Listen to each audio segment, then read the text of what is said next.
kad galbūt kolegos, kurie negali šiandien išklausyti mūsų pristatymo, bet vėliau norės jį išklausyti, galėtų tai padaryti jiems tinkamu metu. Tai mūsų agentūros komanda, o jeigu konkrečiau, tai klimato kaitos valdymo centro analitikai atliko jau 6-ąjį savivaldybių darnios energetikos plėtros pažangos vertinimą, kurį šiandien ir pristatysime. Tai atliekame, pirmą kartą buvo atlikta 2019 metais ir pirmuosius 3 metus iki 22 metų, tiek 19, tiek 20, tiek 21 savivaldybė, kuri buvo įvertinta pagal įvairius rodiklius atspindinčius darnią energetikos plėtrą, tai buvo Druskininkai. Nuo 22 metų šiek tiek situacija pasikeitė. Tiesa, reiktų paminėti, kad 22 metais mes šiek tiek peržiūrėjome kriterijus ir įprastus kriterijus papildėme tikrai labai svarbiais, tai yra skirtais vertinti tiek saulės, tiek vėjo energetiką, tiek taip vadinamųjų komercinių parkų savivaldybėse plėtrą, tiek ir gaminančių vartotojų plėtrą. Ir pakeitus šiek tiek papildžius rodikliais tiek 22, tiek 23 metais, kaip pažangiausia darnios energetikos plėtros požiūriu savivaldybė buvo įvertinta Kauno rajono. Šiandien mes jau turime situaciją kiek kitokią ir ją pristatys mano kolegos. Ką dar norėtume prieš pristatymą irgi jau pačio vertinimo rezultatų padaryti, tai mūsų agentūros klimato kaitos valdymo centro vadovas Tadas Norvidas pristatys ir pačius vertinimo tikslus, labai trumpai metodologiją ir kas yra aktualu šiemet, tai yra iki rugpjūčio 31 dienos visos savivaldybės turėjo paskelbti viešai ir apie tai informuoti mūsų agentūrą, tai yra paskelbti atsinaujinančių išteklių energijos naudojimo plėtros veiksmų planų įgyvendinimo rezultatus. Naudodamasi progą, kad čia tikrai daug savivaldybių atstovų, tikrai dėkojame tom 26, kurios jau tai padarė, tai yra paskelbė ir informavo agentūrą, tačiau 26, tai tikrai ne visos 60, dar, tai yra praktiškai vos kiek daugiau nei trečdalis, tai likusios turėtų nedelsdamos tai padaryti ir paskelbti rezultatus ir informuoti mus.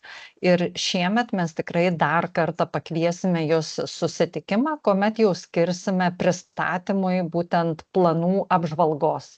Šis mūsų vertinimas, mes tiesiog jau remiamės statistiniais duomenimis, viešai prieinama informacija, galbūt tik tai labai retais atvejais kreipdamiesi į savivaldybės tam tikros informacijos. Tai jeigu pastebėsite kažkokių pasiūlymų, tobulintinų vietų, tai kaip ir visada tikrai drąsiai sakykite, mes atsižvelgsime. Ir kad darbas būtų sklandus, tai pasiūlytume tokią eigą, kad pradžioj tiesiog bus padaromas pristatymas ir vėliau trumpai klausimai, atsakymai. Ir po pačios metodologijos, po priminimo labai svarbių apie minėtus planus, jau patys savivaldybių darnios energetikos plėtros pažangos vertinimą pristatys mūsų to paties klimato kaitos valdymo centro analitikai Justina Rastauskienė ir Matas Kreišmanas. Tai tiek būtų trumpai pristatymo ir įžangos ir tuomet, Tadai, prašom, žodis jums. Ačiū, Agne. Sveiki visi susirinkę. Mano vardas Tadas Norvydas, esu klimato kaitos valdymo centro vadovas. Ir kaip buvo trumpai užsiminta, pagrindinės šio mūsų jau prieš 6 metus atliekamo vertinimo tikslas ir pagrindiniai siekiai tai yra išryškinti savivaldybių vaidmenį prisidedant prie darnių pokyčių Lietuvoje, parodyti, kur gali savivaldybės reikšmingai prisidėti ir tapti tuo paskatinančiuoju veiksniu, kuris įgalintų tiek vietos bendruomenės bendrai paėmus, tiek atskirus gyventojus, tiek verslo įmonės susitelkti ir pradėti naudoti arba atsinaujinančius energijos išteklius, arba darnesnių, tvaresnių transportų naudotis ir panašiai. Taip pat siekime, kad savivaldybės prisidėtų teikdamos ir minkštąją pagalbą, tai yra konsultuodamos, šviesdamos, informuodamos savo gyventojus ir verslus apie galimybės pasinaudoti vienokiamis ar kitokiamis paramos priemonėmis, ar kad ir tiesiog paprasčiausių būdų padėti gyventojams ar įmonėms susigaudyti teisės aktų reikalavimuose ar leidimų, licenzijų koridoriuose nepasiklysti ir greičiau įsirengti arba pasistatyti arba renovuoti savo gyvenamąjį būstą. Taip pat siekiame, pasirinkdami kriterijus ir vertindami savivaldybės, kiek įmanoma parinkti tokius kriterijus, pagal kuriuos būtų galima palyginti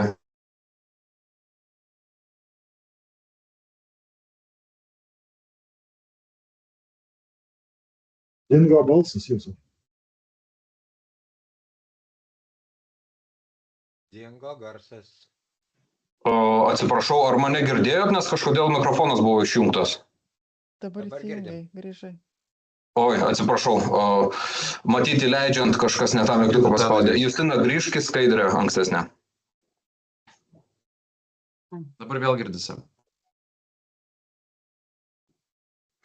Tai pasikartosiu tiesiog paskutinius keletą sakinių. Tai norėdami palyginti savivaldybės, mes stengiamės parinkti kaip įmanoma aiškesnius ir visom savivaldybėm taikomus kriterijus, kad nebūtų vienos labiau nuskriaustos negu kitos savivaldybės. Aišku, ne visada galbūt tai yra įmanoma, bet stengiamės šiuo mūsų palyginimu 24 metais tikrai pasirinkti tokius kriterijus, kurie, jeigu vienoje vietoje savivaldybės gali gauti, tarkim, gali būti vertintos mažesniais balais, kad kitose kriterijuose būtų atsvertas tas galimas trūkumas. Ir taip pat norime paskatinti savivaldybės draugiškai pasivaržyti vienas su kitomis ir rodyti tą gerąjį pavyzdį, nebūtinai tik tai savo artimiausiems kaimynams, bet ir regioninių ir netgi visos valstybės mastu. O pagrindinės sritis, kuriuose yra vertinami savivaldybių daromi pokyčiai, yra atsinaujinantys energijos ištekliai, efektyvumas, darnus judumas ir socialinė atsakomybė. Socialinė atsakomybė šiuo metu yra įvertinta per porą kriterijų. Justina, gal gali pereiti į kitą skaidrę. Ta socialinė atsakomybė yra vertinama pagal vidutinės šilumos kainos kriterijų ir pagal tai, kiek gyventojų kreipiasi kompensacijų šildymui ir karštam vandeniui. Šie kriterijai, kaip Agnė užsiminė pradžioj, bėgant metams mes svarstome ir atnaujiname šitą sąrašą, bandydami išlaikyti šitą palyginimą ir šitą renkamą informaciją kiek įmanoma labiau aktualią. Kaip pavyzdžiui, galima būtų pasakyti, kad anksčiau tarp mūsų vertintų kriterijų buvo tokie kaip merų paktas, man atrodo, didžiai daliai savivaldybių atstovų šita iniciatyva yra žinoma. Taip pat vertindavom ir tiesiog faktą, ar yra savivaldybė pasirengusi ir pasitvirtinusi atsinaujinančių išteklių naudojimo skatinimo veiksmų planą. Tai jau atsisakėme šitų kriterijų kaip tiesiog pasenusių ir nebereikšmingų. Taip pat buvo keletas kriterijų, kuriuos pakeitėm šiais metais pridėtais naujaisiais. Tai vienas iš tų naujų kriterijų yra keleivių pervežimas viešuoju transportu kaip viena iš pagrindinių dedamųjų darnaus transporto judumo, darnaus transporto sektoriuje, prie kurio savivaldybės gali tikrai reikšmingai prisidėti. Ir taip pat pristatėme naują kriterijų nutolusiems gaminantiems vartotojams, priskirtoji kitose savivaldybėse esančių elektrinių gale. Tai trumpai tiesiog papasakosiu, ką tai reiškia. Kadangi mes vertiname vėjo elektrinių, komercinių saulės, komercinių elektrinių, taip pat ir gaminančių vartotojų skaičius ir tendencijas, pokyčius. Tai yra tokių savivaldybių kaip miestų savivaldybės, kaip tiesiog kitos mažesnės, kurios patenka visiškai į kultūros paveldo arba aplinkos apsaugos arba tiesiog valstybės saugumo atveju griežtų ribojimų taikymo sritis. Kad nebūtų nuskriaustos šitos savivaldybės, mes įvedėme šitą kriterijų naująjį, kuris parodo, kiek žmonių arba kokia dalis gyventojų turi nutolusias saulės elektrinės kitose savivaldybėse.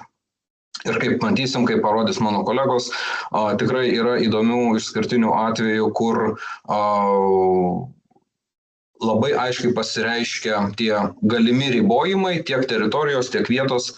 Ir tas turėtų padėti miestų savivaldybėms ir mažesnėms savivaldybėms neatitrūkti nuo didelių, nuo tų teritorijų ir tų savivaldybių, kuriuose sparčiai vystomos vėjo ir saulės elektrinės. Sekančią skaidrę, prašau. Kaip minėjo ir Agnė, tie kriterijai gali keistis ir mes dabar irgi parengę šį vertinimą jau svarstome apie kriterijus kitais metais ir tam labai didelį poveikį duoda mūsų teisės aktuose nustatyti reikalavimai pačioms savivaldybėms. Aš manau, kad jūs, tie, kurie dirba šiuose srityse, puikiai žinote, kad be atsinaujinančių plėtros veiksmų plano, apie kurį užsiminė ir Agnė, apie kurį truputį vėliau ir aš papasakosiu, dar yra ir darnaus judumo miestuose plėtros planai, kuriuos kiekviena savivaldybė turi pasirengti, pasitvirtinti, numatyti priemonės ir įgyvendinti. Ir taip pat kol kas dar neįsigalioja, bet nuo spalio 1 dienos įsigaliojęs energijos vartojimo efektyvumo didinimo įstatymas irgi numato pareigą pasirengti efektyvumo didinimo veiksmų planus, kurie gali būti nebūtinai atskiri kaip dokumentai, bet kurie galėtų tam tikrą apimtimi įeiti ir į atsinaujinančių išteklių energijos naudojimo plėtros veiksmų planus. Tai visose šituose planuose turi būti nustatytas tas pagrindinis tikslas, ko siekiama. Ir kas svarbiausia yra plano priemonės, kokiamis priemonėmis to yra siekiama, po to stebimas, vertinamas priemonių įgyvendinimas ir už jį, aišku, atsiskaitoma. Ir kaip, sekančią skaidrę, prašau. Ir kaip buvo jau minėta, kad pirmieji pagal atsinaujinančių išteklių energetikos plėtros skatinimo veiksmų planus, pirmosios ataskaitos turėjo būti pateiktos viešai paskelbtos iki rugsėjo 1 šių metų.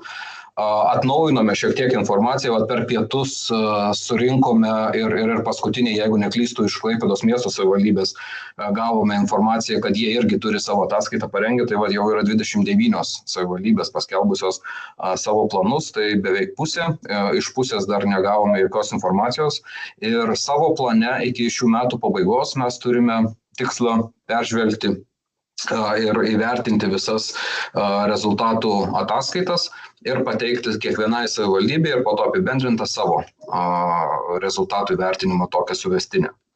Ko mes ieškome ir ko mes tikimės iš šitų ataskaitų, tai yra, kad visos priemonės, kurios buvo numatytos veiksmų planuose, turėtų būti apie jas pateikta informacija ir ataskaitoje. Ir ką mes pastebėjome, peržvelgę dabar greituoju būdu 29 šitas ataskaitas, kad jos visos skiriasi labai savo išsamumu ir informacijos pateikimu. Ir kaip pavyzdį galiu pasakyti, kad yra tokių ataskaitų, kurios siekia vos 2-3 puslapius, yra tokių, kurios siekia 40 puslapių, bet didžiojoje dalyje peržiūrėjus ir susipažinus mes pamatėme tuos pačius trūkumus, kuriuos buvome jau pastebėję ir savo pradinio vertinimo metu, kai mes tiesiog apžvelgėme irgi ir praeitais metais jums pateikėme kiekvienai savivaldybei rekomendacijas apie jūsų parengtus atsinaujinančių išteklių plėtros planus.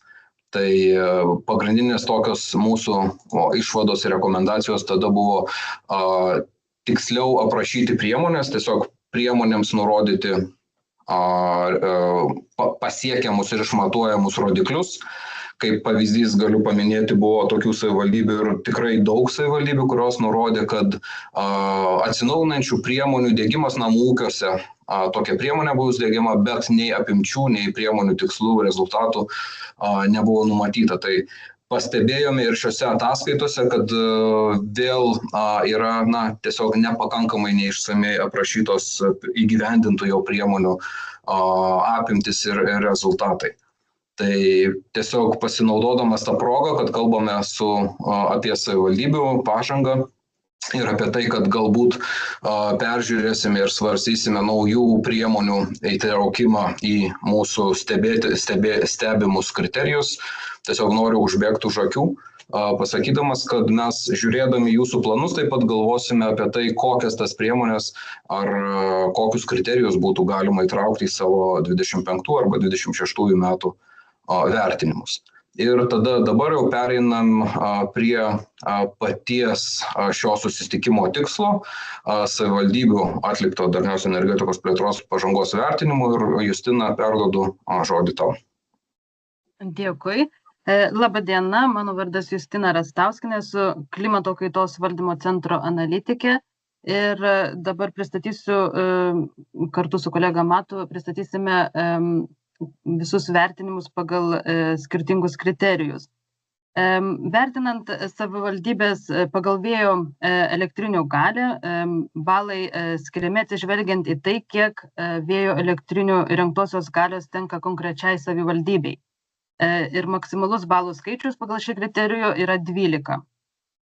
Įvertinus duomenis apie gamintojų vėjo elektrinės, nustatyta, kad daugiausia balų pagal šį kriterijų surinko Kelmės rajono savivaldybė, kuri iš 15 vietos 23 metais pakilo į 1.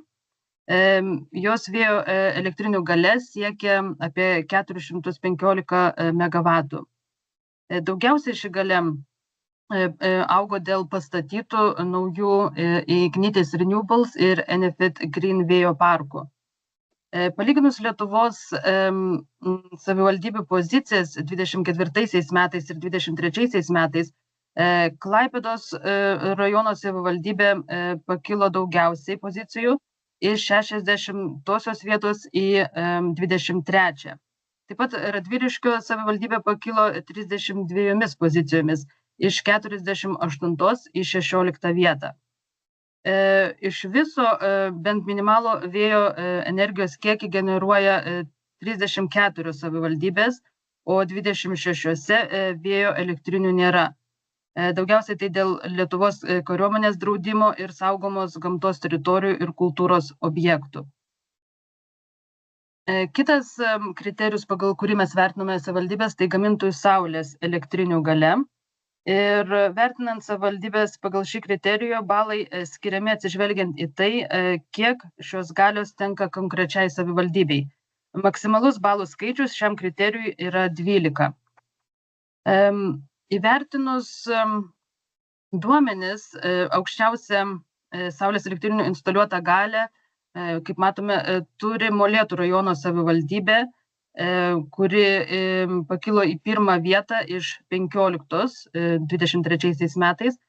Ir Molėtų rajono savivaldybė turi apie 105 MW saulės elektrinių instaliuotos galios. Kitos savivaldybės su aukštomis galiomis tai Anykščių rajono savivaldybė ir Kaišiadorių rajono savivaldybė, kurioms taip pat suteiktos 11 balų. Palyginus savivaldybių vietas 24 ir 23 metų, daugiausia pozicijų pakilo Jurbarko rajono savivaldybė, net 25 vietomis iš 41 į 16. Ir Kaišiadorių savivaldybė iš 23 į 3 vietą. Taip pat kitos savivaldybės, kurios pakilo, tai mūsų vertinime tai Šalčininkų rajono, Ignalino rajono savivaldybės. 58 iš 60 savivaldybių veikia komercinės saulės elektrinės. Jų nėra tik tai Neringos ir Rietavo savivaldybėse. Trečias kriterijus, pagal kurį mes vertiname savivaldybės, tai gaminančių vartotojų elektrinių galia. Paprastieji elektros energiją iš atsinaujinančių energijos išteklių gaminantis vartotojai, tai asmenys, kurie įsirengia atsinaujinančių energijos išteklių elektrinės savo energijos vartojimo vietoje. Jie gamina elektrą savo reikmėms, o nesuvartotą elektros kiekį perduoda į elektros tinklus ir prireikus vėliau ją susigrąžina. Gaminančių vartotojų elektrinių galios kriterijus parodo, kiek paprastųjų gaminančių vartotojų įrengtosios galios tenka 1000 savivaldybės gyventojų. Maksimalus balų skaičius šiam kriterijui yra 7. 24 metų duomenimis aukščiausius rezultatus pasiekė Vilniaus ir Kauno rajono savivaldybės, kurios įvertintos maksimaliais balais 7.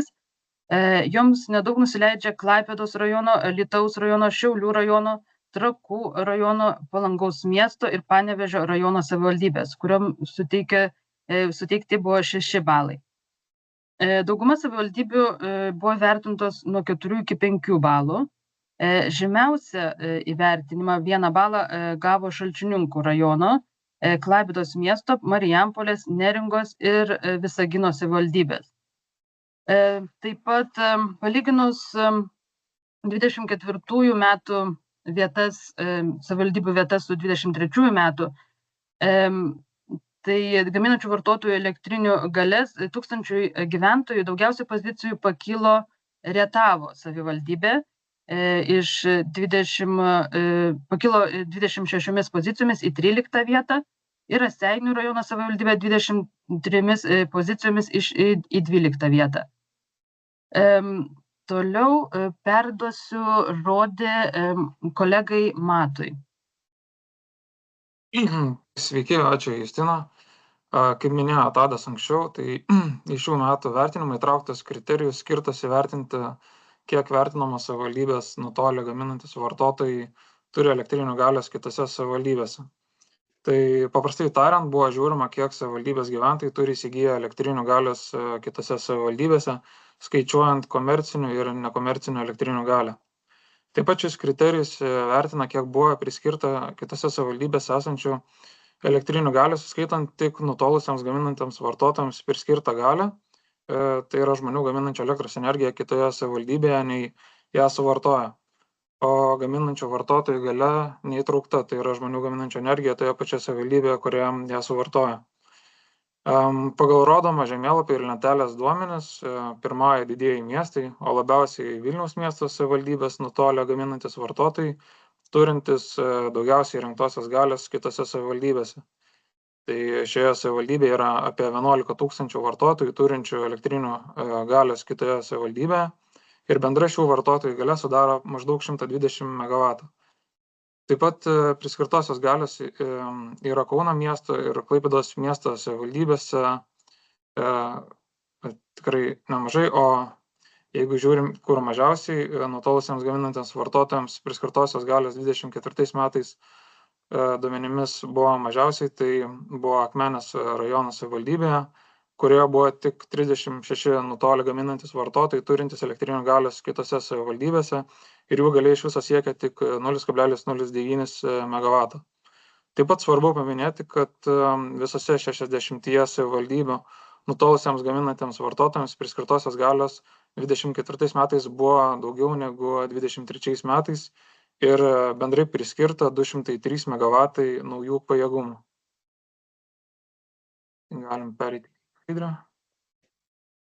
Nekilnojamo turto mokesčio AI jėgainėms kriterijus, tai šiuo kriterijumi vertinamas nekilnojamo turto mokestis AI jėgainėms, kuris parodo savivaldybių požiūrį ir indėlį didinant AI naudojimo plėtrą savivaldybės teritorijoje. Vertinimai naudoti duomenis apie savivaldybių taikomus nekilnojamo turto mokesčių saulės ir vėjo bei kitoms AI naudojančioms jėgainėms. Didesni balai buvo žinoma skiriami savivaldybėms, kuriuose mokesčiai mažesni. Kaip minėjo mano kolegė, Vakarų Lietuvoje turime daugiausiai vėjo elektrinių galios ir lyginant nekilnojamo turto mokesčio žemėlapį su komerciniu vėjo elektrinių galių žemėlapį, matyti, kad Telšių, Kelmės, Jurbarko ir Akmenės rajonų savivaldybės patenka į 5 savivaldybių, turinčių daugiausiai įrengtosios komercinės vėjo elektrinių galios, kuriuose buvo įrengta apie 93% visų naujų vėjo elektrinių galių 24 metais. Ir šiose savivaldybėse taip pat nustatytas bendrai aukštas nekilnojamo turto mokesčio tarifas AI jėgainėms. Taip pat minėtose savivaldybėse nustatytas aukščiausias tarifas būtent vėjo jėgainėms. Matyti, kad raudonai pažymėtose savivaldybėse, kuriuose nustatytas maksimalus nekilnojamo turto mokesčio tarifas, vis tiek yra palyginti didelė vėjo elektrinių įrengtoji galia.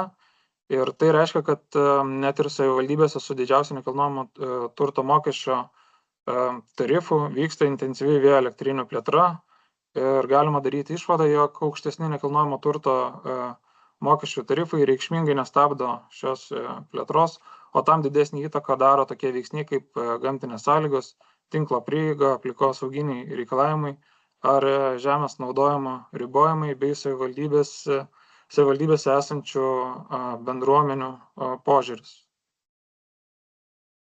Taip, tai galim pereiti prie kito kriterijus. Tai kitas įvertinimą įtrauktas kriterijus, tai vidutinės šilumos kaina.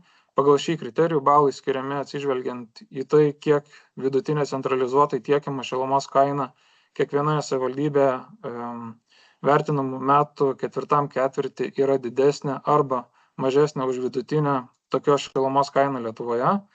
Tai vertinimo metu buvo lyginama 24 metų ketvirto ketvirčio ir 23 metų ketvirto ketvirčio vidutinė centralizuota šilumos tiekimo kaina, kuri per šį laikotarpį padidėjo per 6,5% nuo maždaug 8,4 iki maždaug 9 centų už kilovatvalandę.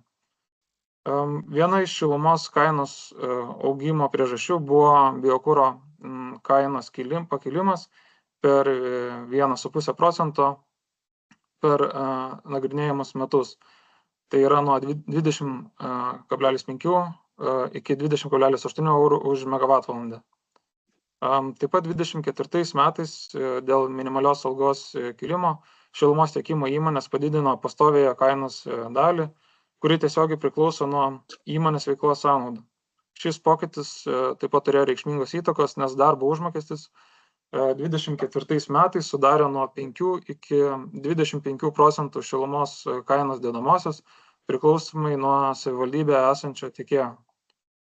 Taip, tai didžiausia šilumos kaina buvo Pagėgių ir Joniškio savivaldybėse beveik 12,5 centų už kilovatvalandę. Jose vidutinė šilumos kaina buvo daugiau negu dvigubai didesnė nei mažiausia kaina turėjusiose savivaldybėse, tai Utenos ir Akmenės rajono savivaldybės, kuriuose vidutinė šilumos kaina buvo apie 6 centai už kilovatvalandę. Taip pat Utenos rajono savivaldybė antrus metus turėjo mažiausią vidutinę šilumos kainą. Didžiausia pažanga nustatyta Akmenės rajono, Kalvarijos ir Mažeikių rajono savivaldybėse, kuriuose vidutinė šilumos kaina sumažėjo nuo maždaug 0,9 iki 1,7 centų už kilovatvalandę. Tai galime tada pereiti kitą skaidrę. Per 24 metus gyventojų dalis gavusi šildymo ir karšto vandens išlaidų kompensacijas vidutiniškai sumažėjo net 2 procentiniais punktais nuo 8,7 iki 6,7% ir tai vertinama kaip reikšminga teigiama pažanga. Vertinant pagal šį kriterijų, didesni balai savivaldybėms buvo skiriami ten, kur kompensacijas išlaidoms gaunančių asmenų dalis buvo mažesnė, nes tai parodo, kad žmonėms pagalbos reikia mažiau. 24 metais žmonių dalis gaunančių kompensacijas skaičius labiausiai išaugo Raseinių rajono savivaldybėje, kurioje net 2,5% daugiau žmonių gavo kompensacijas, o žmonių dalis gaunančių kompensacijas labiausiai sumažėjo Pagėgių ir Jurbarko rajono savivaldybėse, atitinkamai 8,3 ir 7,7%. Mažiausiai kompensacijų gavo Klaipėdos rajono savivaldybės gyventojų dalis, tai 1,2%. Taip pat Kauno rajono ir Neringos savivaldybėse kompensacijas gaunančių asmenų dalis buvo itin žema, po 1,9%.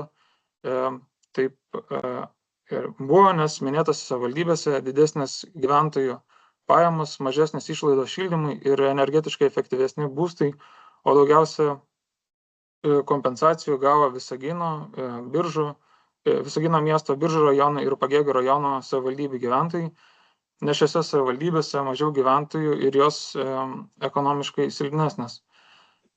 Tai mažesnis gyventojų skaičius reiškia, kad nedidelis vartotojų skaičius ir jis yra išsidėstęs didelėje teritorijoje, bei yra eksploatuojama daug šilumos energiją gaminančių katilų. Dėl to šilumos kaina yra didesnė ir kompensacijų labiau reikia negu savivaldybėse, kur gyventojų skaičius yra didelis ir gyventojai tankiau apgyvendinti. Taip pat dėl to jiems yra lengviau išlaikyti šilumos sistemą. Galime tada pereiti ir didžiausia atnaujintų daugiabučių dalis nuo visų savivaldybėje esančių daugiabučių 24 metais vis dar buvo kurortinėse savivaldybėse, tai Birštono, Druskininkų ir Palangos miesto savivaldybėse. Daugiausia atnaujinimų per metus įvykdė Palangos miesto, Elektrėnų ir Birštono savivaldybės. Tai Palangos miesto ir Elektrėnų savivaldybėse buvo renovuota po 21 daugiabutį, o Birštono savivaldybėje 2 daugiabučiai. 10 savivaldybių 24 metais daugiabučio nerenovuota, o Pagėgiuose 24 metais, 24 metų pabaigoje vis dar renovuotų daugiabučių gyvenamųjų namų nebuvo. Taip, tai didžiausias pokytis nustatytas Elektrėnų savivaldybėje. Per 24 metus čia buvo renovuotas 21 daugiabutis. Dėl to renovuotų daugiabučių dalis, lyginant su iki 91 metų pastatytais daugiabučiais, šioje savivaldybėje padidėjo apie 6,9%. Ir 24 metais Lietuvoje įvyko didesni daugiabučių renovacijos pokyčiai negu 23 metais, nes 23 metais dalis projektų buvo sustabdyta dėl pandemijos ir pabrangusių medžiagų. Tai 23 metais buvo renovuota 280 daugiabučių, o 24 metais pratęsus stabdytus darbus jau atnaujinti 335 daugiabučiai. Tai galim pereiti prie dviračių kriterijus, tai dviračių takų ilgio kriterijus, tai kurortinės savivaldybės išlieka labiausiai palankios dviratininkams. Tai galime teikti pagal tai, kad 1000 gyventojai Birštone tenka 5,9 km, Druskininkuose 3 km, o Neringoje 2,7 km dviračių takų ilgio. Taip pat šiais metais nustatėme, kad Rietavos savivaldybė irgi yra vienas palankiausių sąlygų dviratininkams. Šioje savivaldybėje 1000 gyventojai tenka net 2,8 km dviračių takų ilgio. Dviračių takų ilgis labiausiai išaugo Klaipėdos ir Akmenės savivaldybėse. Šiose savivaldybėse atitinkamai buvo įrengta apie 32 ir apie 9 km naujų dviračių takų. Arba skaičiuojant 1000 gyventojų priklausė 0,5 ir 0,3 km dviračių takų daugiau. Dviračių takų ilgis 24 metais padidėjo net 51 savivaldybėje ir tai 6 savivaldybėmis daugiau negu praėjusiais metais ir iš viso buvo nutiesta net 113 km dviračių takų. Tai tiek būtų manęs ir žodis tavo kolegijai. Dėkui. Tai kitas kriterijus, pagal kurį mes vertiname savivaldybės, tai keleivių pervežimas viešuoju transportu. Ir šis kriterijus yra svarbus vertinant miestų ir savivaldybės viešojo transporto sistemos efektyvumą, paslaugų kokybę ir prieinamumą gyventojams. Didelis pervežtų keleivių skaičius dažnai rodo gerai išvystytą patogų ir patikimą transporto tinklą. Keleivių pervežimas viešuoju transportu prisideda prie darnaus judumo ir aplinkosaugos tikslų įgyvendinimo, mažina automobilio srautus, oro taršą ir skatina tvaresnį gyvenimo būdą. Maksimalus balų skaičius šiam kriterijui yra 11 ir ši vertinimo sistema įvertina, kiek keleivių pervežama autobusais ir troleibusais kiekvienoje savivaldybėje atsižvelgiant į gyventojų skaičių. Vertinant keleivių pervežimą viešuoju transportu, daugiausiai keleivių 1000 gyventojų buvo pervežta Vilniaus miesto savivaldybėje, ji gavo 11 balų, toliau Kauno miesto ir Klaipėdos miesto savivaldybės, kurios gavo po 10 balų. Kitos didžiosios savivaldybės, tokios kaip Šiaulių miesto ir Panevėžio miesto, viršijo 70 keleivių 1000 gyventojų ribą, kurios gavo po 9 balus. Tuo tarpu dauguma savivaldybių perveža ženkliai mažiau keleivių, mažiau nei 10 keleivių 1000 gyventojų, o 7 savivaldybėse informacijos apie keleivių pervežimus nebuvo, todėl joms skirta 0 balų. Pavyzdžiui, Birštono ir Rietavo savivaldybės neturi savo autobusų parko, jas aptarnauja pravažiuojantis kitų savivaldybių viešasis transportas. Kitas kriterijus, pagal kurį mes vertiname savivaldybės, tai elektromobilių skaičius. Ir jis yra svarbus vertinant savivaldybių pastangas skatinti elektromobilių plėtrą. Jis nusako, kiek registruotų M1 kategorijos grynųjų elektromobilių tenka 1000 gyventojų konkrečioje savivaldybėje. Ir maksimalus balų skaičius yra 4. Įvertinus duomenis išsiskiria, kaip matome, Neringos savivaldybė, kuri antrus metus iš eilės užima 1. vietą pagal šį kriterijų.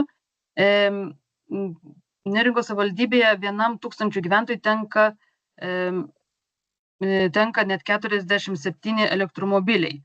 Tai daugiau nei 4 kartus viršė 2. vietą užimančio Vilniaus miesto rodiklį, kur Vilniaus mieste 1000 gyventojų tenka 11 elektromobilių. Aukšti rodikliai ir kitose savivaldybėse, tokiuose kaip Palangos miesto, Vilniaus rajono, Kauno miesto ir rajono, Klaipėdos rajono savivaldybėse, kur elektromobilių skaičius svyruoja nuo 7 iki 11 tūkstančių gyventojų. Tuo tarpu mažesnės savivaldybės, pavyzdžiui, Ignalinos rajono, Kalvarijos, Visaginas, Joniškio rajonas, elektromobilių skaičius išlieka labai žemas. Nesiekia nei vieno elektromobilio 1000 gyventojų. Palyginus Lietuvos savivaldybių pozicijas elektromobilių skaičiaus atžvilgiu 23-24 metais duomenys rodo, kad pirmaujančios savivaldybės tokios kaip Neringa, Vilniaus miestas, Palangos miestas ir Vilniaus rajonas išlaikė savo aukštas pozicijas ir šiais metais, ir 24 metais. Tuo tarpu kai kurios savivaldybės parodė reikšmingą pažangą. Pavyzdžiui, Šiaulių rajono savivaldybė per metus pakilo iš 17 vietos į 12, o Prienų rajono iš 34 į 25 vietą. 24 metais Lietuvoje 1000 gyventojų teko apie 4 elektromobilius, o 23 apie 3 elektromobilius. Kitas kriterijus, pagal kurį mes vertiname savivaldybės, tai elektromobilio įkrovimo prieigų skaičius. Ir šis kriterijus parodo, kiek elektromobilių tenka vienai prieigai. Kuo mažesnis šis skaičius, tuo geresnis infrastruktūros prieinamumas. Ir maksimalus balų skaičius yra 9. 24 metais Lietuvoje vienai viešai įkrovimo prieigai tenka apie 7 elektromobilius, o 23 metais 8 elektromobiliai. Tokios savivaldybės kaip Telšių rajonas, Šiaulių miesto, Kretingos rajonas ir Širvintų rajonas pasižymi tinkamu įkrovimo prieigų ir elektromobilių santykių, todėl vertinamos palankiausiai ir maksimaliu balu. Vidutinius balus nuo 5 iki 7 gavo Vilniaus miesto, Kauno miesto ir Kauno rajono savivaldybės, kuriuose dėl didelio elektromobilių skaičiaus infrastruktūros plėtra nespėja patenkinti augančio poreikio. Žemiausi balai nuo 0 iki 2 buvo skirti savivaldybėms, kuriuose infrastruktūros trūkumas akivaizdus. Kai kuriuose jų, pavyzdžiui, Pagėgių ir Rietavo savivaldybėse apskritai nebuvo registruotų įkrovimo prieigų. Ir dabar pereisime prie vienos iš paskutinių skaidrių, tai apibendrinus jau šeštąjį Lietuvos savivaldybių darnios energetikos plėtros vertinimą pagal savivaldybių pasiektą pažangą, spartinant atsinaujinančių energijos išteklių naudojimą, didinant energijos vartojimo efektyvumą, skatinant darnų judumą ir gerinant energetinių paslaugų prieinamumą, geriausių rezultatų pasiekė ir 24 metais lyderė pripažįstama Klaipėdos rajono savivaldybė, kuri surinko 67 balus iš 100 galimų. Antroje vietoje liko Mažeikių rajono savivaldybė su 62 balais, trečioje vietoje Kauno rajono savivaldybė su 61,5 balo, ketvirtoje vietoje Telšių rajono savivaldybė su 60 balais ir 5 vietoje Vilniaus miesto savivaldybė su 58,5 balo. Klaipėdos rajono savivaldybė užėmė 1 vietą ir pakilo net 3 pozicijomis, lyginant su 23 metais, kai buvo 4. Rodikliai, kurie prisidėjo labiausiai prie atsinaujinančių energijos išteklių pažangos, tai gamintojų saulės elektrinių galia, kuri siekia apie 45 megavatus, už kurią savivaldybė gavo 10 balų iš 12 galimų. Keleivių pervežimas viešuoju transportu buvo vertintas 7 balais iš 11, o elektromobilio įkrovimo prieigos skaičius 8 balais iš 9 galimų. Vienai įkrovimo prieigai tenka 8 elektromobilio, tai rodo aukštą infrastruktūros prieinamumą. Taip pat tik 1,23% gyventojų Klaipėdos rajono savivaldybėje gauna kompensacijos už šildymą ir karštą vandenį. Tai mažiausias rodiklis šalyje, kuris įvertintas 9 balais. Šie rezultatai atspindi nuoseklų Klaipėdos rajono savivaldybės darbą tvarumo, energetinio efektyvumo ir gyventojų gerovės srityse. Apibendrinus savivaldybių vertinimą, galima paminėti kelias išvadas. Tai komercinės vėjo elektrinės dominuoja vakarinėje Lietuvos dalyje dėl prieinamų laisvų galių elektros tinkluose. Daugiausia elektromobilių yra didmiesčiuose ir kurortuose, kur geriausiai išplėtota jų naudojimui reikalinga infrastruktūra. Taip pat kurortinės savivaldybės pirmauja tiek renovuojant daugiabučius, tiek tiesiant dviračių takus. Ir maždaug 4 iš 5 savivaldybių turi nepakankamai viešųjų įkrovimo prieigų elektromobiliams. Didžiausia gaminančių vartotojų elektrinių galia yra rajonų savivaldybėse, o nutolusių galios daugiausiai priskirta miestų savivaldybėse. Taip pat norėjau paminėti, kad mūsų vertinimas buvo atliktas vadovaujantis agentūros 2019 metais parengtu, kuomet pradėjom visą šį vertinimą, savivaldybių darnios energetikos plėtros pažangos vertinimo aprašu, kuris tolimesniais metais prireikus yra atnaujinamas ir skelbinamas kartu su vertinimo apžvalga mūsų agentūros interneto svetainėje. Taip pat yra sukurtas interaktyvus žemėlapis pagal kiekvienos savivaldybės 24 metų pasiektą pažangą. Ir paspaudus ant kiekvienos savivaldybės galima matyti surinktus balus pagal kiekvieną kriterijų. Dėkui. Dabar manau, kad laikas klausimams. Ačiū labai, Justina, Matai, už pristatymą. Tikrai surinkta buvo labai daug informacijos ir pirmiausia, jeigu pamatėte kokių nors neaiškių vietų ar mūsų gal aklųjų dėmių kažkokių, kur mes patys net nežinome, kad yra kokių nors problemų ar spręstinų klausimų, drąsiai prašome klausti, kreiptis, pabandysime atsakyti į jūsų klausimus. Aš matau, kad jau yra žmonių keliančių. Tai pirmasis, prašom, Romualdas Vaitkus. Labadiena visiems. Ačiū už informaciją, įdomią statistiką visiems pranešėjams. Klausimas būtų apie vertinimo balo nustatymą vėjo energetikoje, kokia yra naudojama metodika ar formulė, galbūt įvedamas kažkoks specialus koeficientas, kada nustatote vertinimo balą toms savivaldybėm, kurios yra pasienio zonoje, kur yra įstatymais apribojama plėtra ir gamyba. Tai kaip yra vertinama ar atsižvelgiama į tai? Ačiū. Aš gal atsakysiu, iš tikrųjų tai nėra atsižvelgiama į tai, mes visas savivaldybės vertiname vienodai. Ta prasme, ta metodika vertinimo yra vienoda visoms savivaldybėms.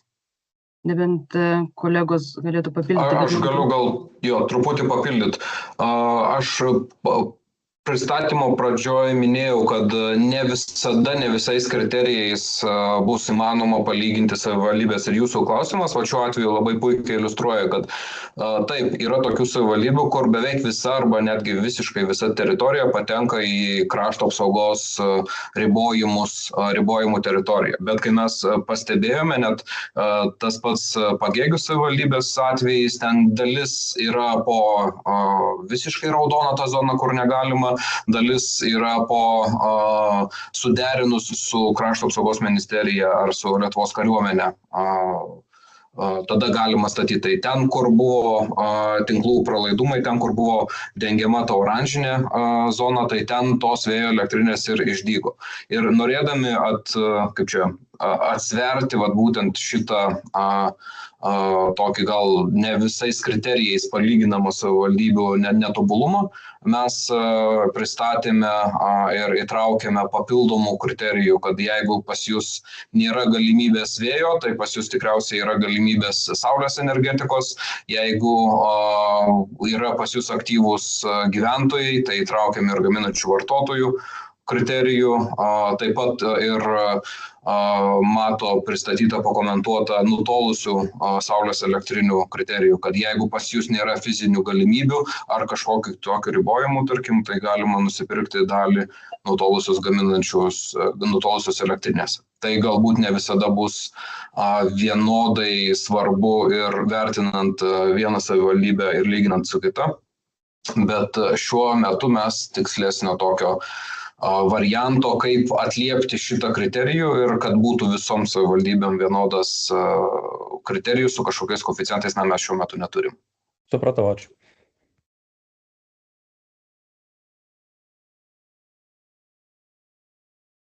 Ar būtų dar klausimų? Jeigu nebūtų, gal aš prisipažinsiu, taip, Daliau, prašom. Dalius Krineckas, Vilniaus savivaldybė, prašom. Sveiki, ačiū labai už detalų pristatymą. Mano klausimas galbūt bus panašus į gerbiamo Romualdo Vaitkaus užduotą klausimą dėl vėjo elektrinių.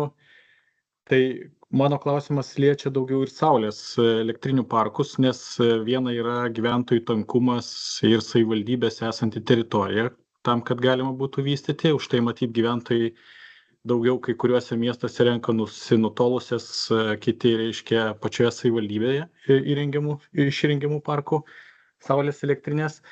Bet dar vienas yra svarbus akcentas tas, kad yra žemės derlingumo koeficientas ir dėl ko kai kuriuose savivaldybėse nėra galimybių įrengti saulės parkų, nes yra įstatyminis ribojimas, kitaip tariant, pagal derlingumą, kad nederlingose žemėse galima, o derlingose žemėse kažkaip yra ribojimas įstatyminis. Tai va, ar į tai buvo kažkiek atsižvelgta irgi rengiant palyginimą ar ne?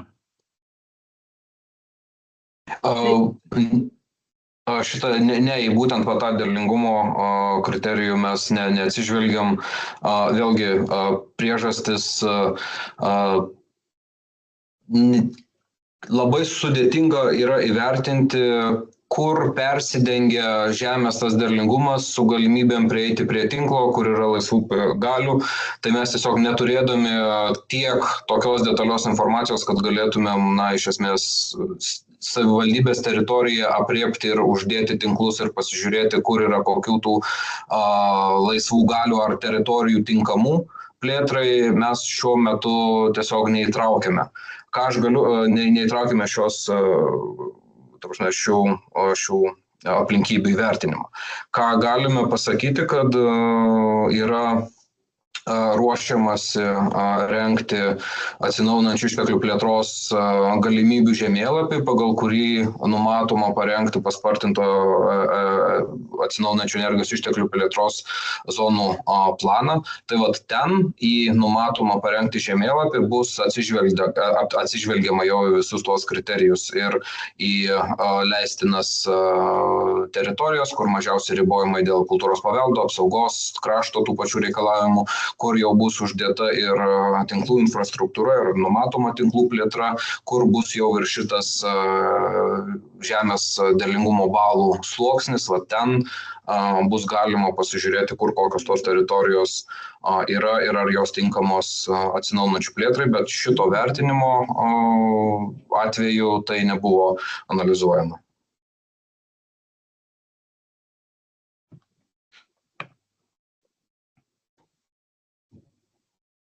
Daugiau gal klausimų?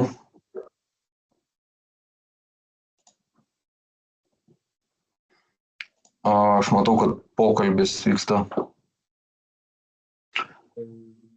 Matau, kad atrašė. Taip, visa informacija ir pats vertinimas ir pati ataskaita ir aprašas bus paskelbti mūsų interneto svetainiai nurodytų adresu.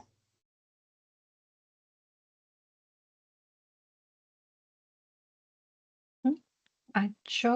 Galbūt, jeigu yra, nes prisipažinsiu, nesekime konkrečiai savivaldybių, kurios prisijungia, bet jeigu būtų Klaipėdos rajono savivaldybės atstovų, galbūt galėtų pasidalinti savo gerąją praktiką.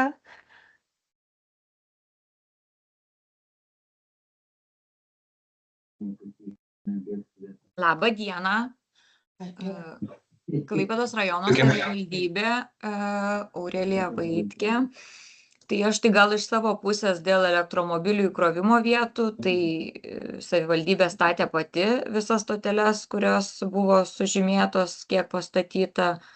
Tai toks ir prisidėjimas nutolusi parkų, visi buvo parkai praktiškai pirkti nutolę, su AFA parama, tai mūsų tokia ir praktika. Tai norėtumėm daugiau tokių galimybių kaip tokios paramos, kaip AFA teikia seniau, tai būtų galima daugiau nupirkti nutolusių parkų, nes mūsų rajone nėra pralaidumų, kad galėtumėm savo statyti. Tai tiek. Ačiū. Aš dar gal papildysiu, kad yra baigiamas ruošti, taip pat Klaipėdos rajono savivaldybė, baigiamas rengti specialusis planas atsinaujinančių energijos išteklių su numatytom vietom, kur bus galima statyti vėjo ir saulės elektrinės. Intensyviai vyksta privačių saulės elektrinių plėtra ir savivaldybė tam tikrai netrukdo, pritarė. Ieškama vietų, nežinau, daug šitoj vietoj turbūt teritorijų planavimas dirba ta linkme ir na, kaip ir minėjo mano prieš tai buvusi kolegė, su atsinaujinančiais taip pat peržiūrim ir planus, ir ataskaitą esam paskelbę, na, atrodo, dirbam, turim rezultatą.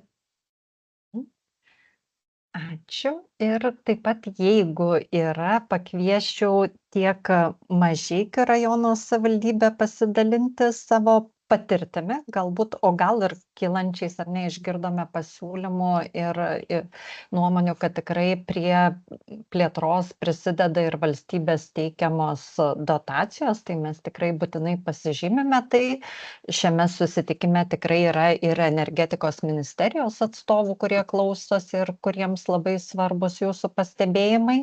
Tai mes tikrai pasidalinsime ir su tais energetikos ministerijos atstovais, kurie ir neturėjo galimybių išklausyti, tai tikrai drąsiai išsakykite.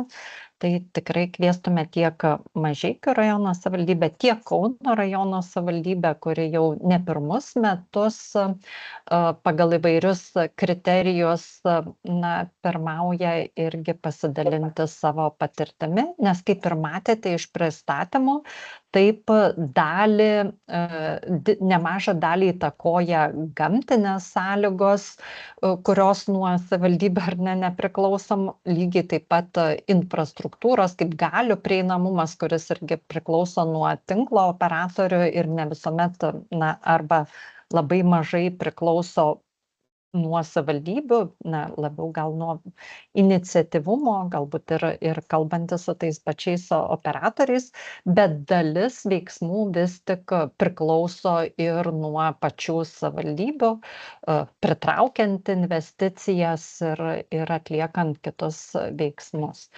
Tai jeigu tik yra, tai pakviestume tiek Mažeikių rajono savivaldybės atstovus, tiek Kauno rajono savivaldybės atstovus. Prašom.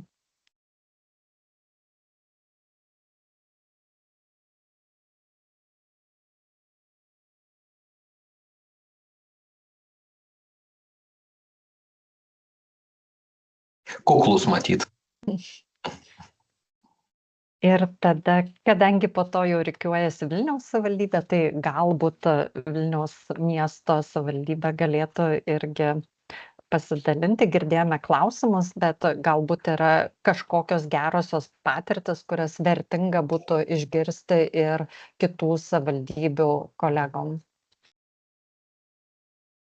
Man atrodo, tos patirtis yra daugmaž visose savivaldybėse yra vienodas. Kitaip tariant, kiekviena savivaldybė turbūt vertina savo turimus pajėgumus, plėtros galimybės ir bando jas išnaudoti, atsižvelgiant į esamą finansavimą. Tai gal iš tokių naujų, galbūt ko nebuvo apžvalgoje, tai planuojam, kad kitais metais turėtų būti užbaigta vandenilio gamykla, kas šiek tiek papildys balansą švarios energijos, o šiaip visa kita yra iš esmės ta pati infrastruktūra. Tiek saulės, tiek vėjo parkai, tik daugiau, aišku, Vilniui specifika ta, kad tai yra nutolusių elektrinių įsigijimas ir investicijos į kituose regionuose, nes Vilniuje didelių plotų nėra. Tai gyventojai ką perka, tai perka nutolusias tik tai daugiausiai. Už tai tas ir reitingas yra mūsų tikriausiai vienas iš aukštesnių. Ačiū labai. Ir gal dar pakviestume, jeigu irgi būtų pasisakyti Rietavos savivaldybės atstovus, nes šiuo atveju galbūt labiau išsakyti pasiūlymus ar ką galėtume ir politikos formuotojams perduoti ir patys be abejo išanalizuoti, nes dėja, bet Rietavos savivaldybė, nepaisant to, kad tikrai dažnu atveju neriboja nei gamtiniai faktoriai, nei panašiai, tačiau, kaip ir girdėjote, nebuvo registruota nei vienos viešos įkrovimo prieigos, lygiai taip pat praktiškai nelabai vystoma nei vėjo, nei saulės energetika, tai gal irgi būtų aktualu išgirsti, kągi valstybės lygiu galbūt būtų galima padaryti, kad ir šioje savivaldybėje būtų skatinama atsinaujinančios energijos plėtra.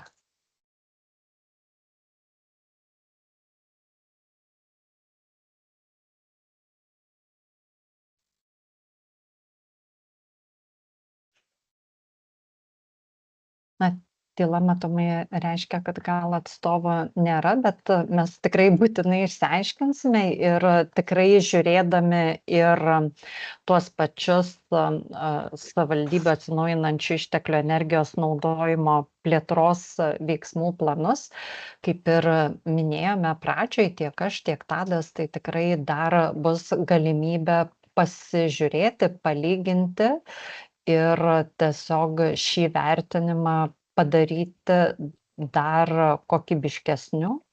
Be abejo, mes dar tikrai sugrįšime į savivaldybės ir po tarptautinės energetikos agentūros peržiūros, kur aš priminsiu šiuo atveju, kas susijęs su savivaldybėmis, tai buvo atkreiptas dėmesys transporto srityje, tai tiek prisidedant prie elektromobilumo plėtojimo, o šiuo atveju tai be abejo nustatant tam tikras zonas, suteikiant galimybės galbūt parkuotis nemokamai ar panašiai, tai yra taikant tas priemonės, kurias savivaldybės gali taikyti savo sprendimais.